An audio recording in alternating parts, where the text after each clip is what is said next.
Inspira channel पर आपका स्वागत है। इंस्पिरा चैनल पर हम आपके लिए हर सुबह नई ऊर्जा, सकारात्मकता और प्रेरणा लेकर आते हैं। यह एक ऐसा मंच है जहां आपको सफलता की कहानियां, प्रेरणादायक विचार और आत्मविकास के अनमोल सूत्र मिलेंगे। जीवन में आगे बढ़ने और अपने सपनों को सच करने की राह पर चलने के लिए हमारे साथ जुड़ें। नई सुबह, नई उम्मीदें, नई प्रेरणा, यही है इंस्पिरा।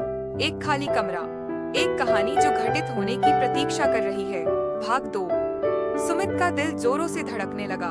उसने हिम्मत जुटाकर टॉर्च की रोशनी उस झूले पर डाली। झूला धीरे धीरे अपने आप हिल रहा था, जैसे कोई उस पर बैठा हो। अचानक उसे दीवारों पर उभरे पुराने निशानों पर ध्यान गया।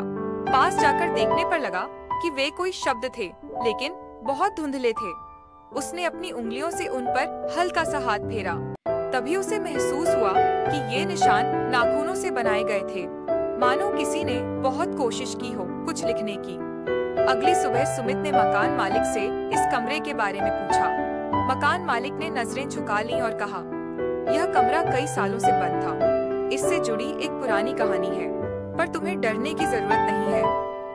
सुमित ने जिद की तो मकान मालिक ने बताया कि कई साल पहले इस घर में एक लड़की नेहा अपनी मौसी के साथ रहती थी। उसकी मौसी उसके साथ बहुत बुरा व्यवहार करती थी और उसे इसी कमरे में बंद रखा करती थी। एक दिन नेहा अचानक गायब हो गई। किसी को नहीं पता चला कि वह कहाँ गई।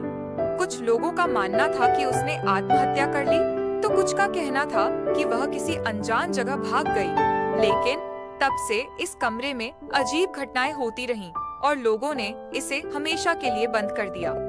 रात होते ही सुमित ने ठान लिया कि वह इस रहस्य को सुलझा कर रहेगा।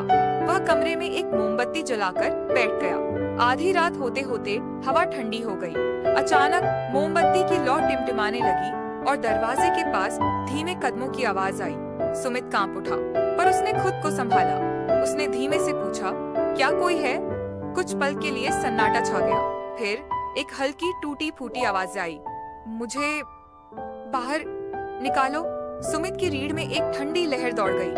क्या सुमित नेहा की आत्मा से बात कर पाएगा? क्या वह इस कमरे के रहस्य को उजागर कर सकेगा? जानने के लिए बने रहिए इंस्पायरा चैनल पर।